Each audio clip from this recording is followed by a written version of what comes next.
Good evening and welcome. In this week's book breakdown, I'm going to be covering The Greatest Salesman in the World by OG Mandino. Quick read, only about 200 pages or so. It's a classic, but a goodie. OG Mandino is a popular author, has a lot of success and self-improvement type topics, tells them through story, which makes it, I think, a little bit easier to read as well as perhaps to remember. And there's a lot of great content in this book.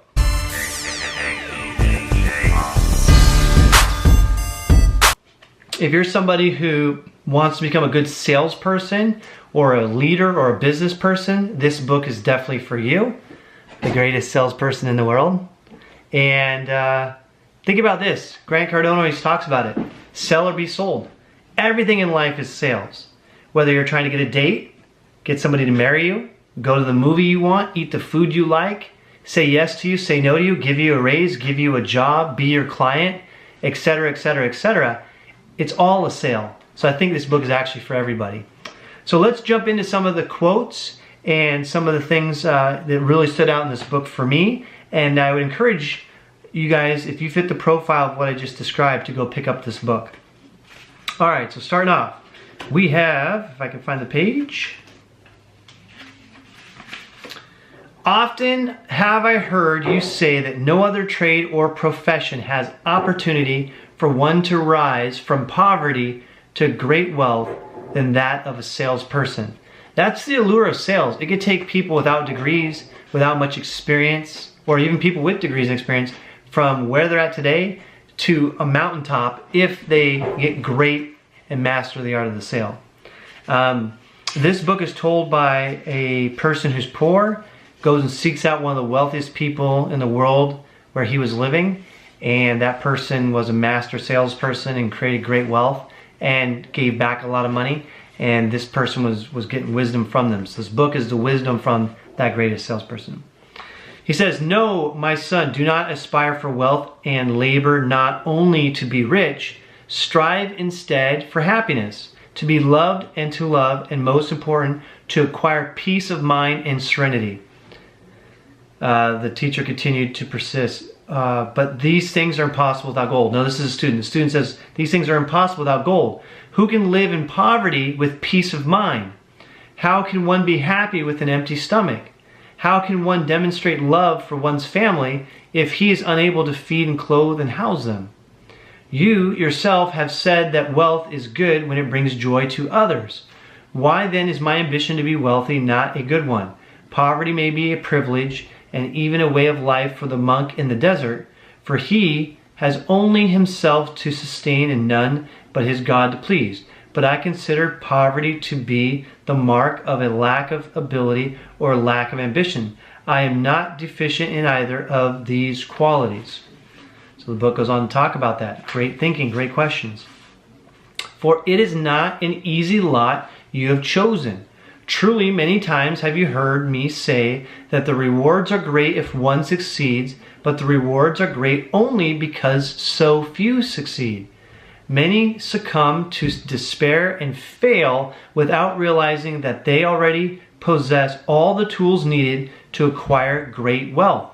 Many others face each obstacle in their path with fear and doubt and consider them as enemies, when in truth, these obstructions are friends and helpers. Obstacles are necessary for success because in selling, as in all careers of importance, victory comes only after many struggles and countless defeats. Yet each struggle, each defeat sharpens your skills and strengths, your courage and your endurance, your ability and your confidence, and thus each obstacle is a comrade in arms, forcing you to become better or quit.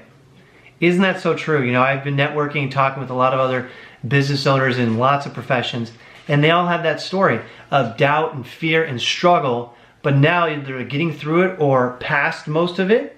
Of course, it's going to hit again, but past most of it and doing well, and they're like, wow, it's so worth it. And that's what made me who I am, and that's what I'm most proud of. Failure will never overtake you if your determination to succeed is strong enough. You got to have the right desires. You got to keep them in front of you, and nothing will slow you down. Nothing will stop you. Right, next page. I could bestow on you great wealth, but this would do a terrible disservice. Far better is it that you become the world's wealthiest and greatest salesman on your own. You see, I have not forgotten your goal. So way better in life for you to become somebody and amass things on your own than to be given it. We see that all the time with lottery winners and lottery mentality. Fear and doubt returned again as he looked in the direction of the muffled voices, and he felt his confidence waning. This is the student trying to start selling. He closed his eyes, leaned his head against the wall, and cried aloud, "How foolish I am to dream that I, a mere camel boy, will one day be acclaimed as the greatest salesperson in the world when I have not even the courage to ride through the stalls of the hawkers in the street. Today, mine eyes have witnessed hundreds of salespeople, all far better equipped for their profession than I am. All had boldness, enthusiasm, and persistence. All seemed equipped to survive in the jungle of the market. How stupid and presumptuous to think I can compete and surpass them. I fear that I will fail my trainer." Guys, that is normal. Look, if you felt that or feeling that, that is normal. We all have fear of the unknown and doubt. If you haven't done it before, done it for a long time, you should feel that way. Look, if you're not a basketball player and you go try to play a basketball game with people who are, you're going to be lost. If you're trying to speak another language in another country and you've only heard an hour of it on a CD, you're going to be lost. But if you go there and start studying and immersing yourself and practicing and getting better, will one day you be able to fit in? Will you be able to pass those people up? Of course.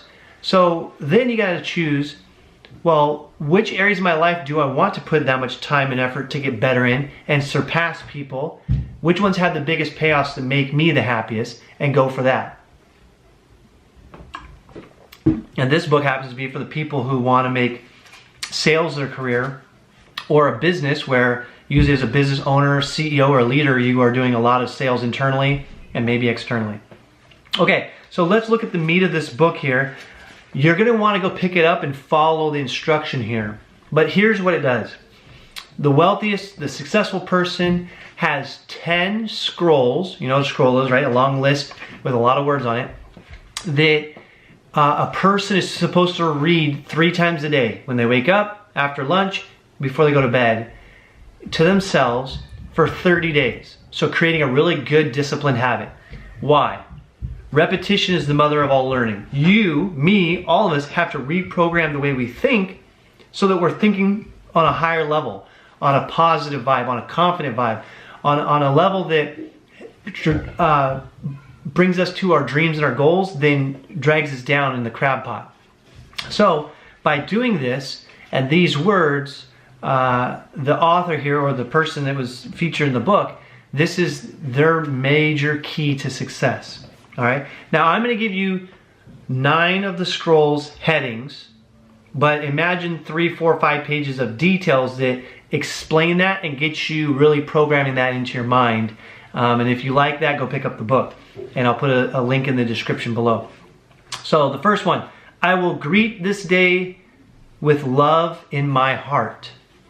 And he goes on to talk about lots of different things that involve that. I'll give you a little taste. I will greet this day with love in my heart. Henceforth will I love all mankind. From this moment, all hate is let from my veins, for I have not time to hate, only time to love. From this moment, I take the first step required to become a man among men. With love, I will increase my sales 100-fold and become a great salesperson. If I have no other qualities, I can succeed with love alone. Without it, I will fail, though I possess all the knowledge and skills of the world. I will greet this day with love, and I will succeed. That's scroll number 1. The next one, I will persist until I succeed. A lot of good things there, but I'm not going to read them all to you. Go get the book. Number 4, I am nature's greatest miracle. Number 5, I will live this day as if it was my last. Imagine these things that these scrolls say here that I'm saying. Imagine if you really believed that or thought like that. Today I will be the master of my emotions is number 6. I will laugh at the world, number 7. Laughter brings happiness. Number 8 is today I will multiply my value 100-fold. Number 9, my dreams are worthless, my plans are dust, my goals are impossible. All are of no value unless they are followed by action. I will act now. And the last one, who is of so little faith that in a moment of great disaster or heartbreak has not called out to his God? And it goes on from there. So if you want to change your mindset, you want to get more confident, you want to really approach people in the world and business and sales in a better manner, go pick up this book. Apply its principles. Today's day 1 of me reading Scroll 1 3 times a day. And follow up with me in 10 months from now if you want to know my feedback on that. And I hope that you join me in the pursuit of greatness.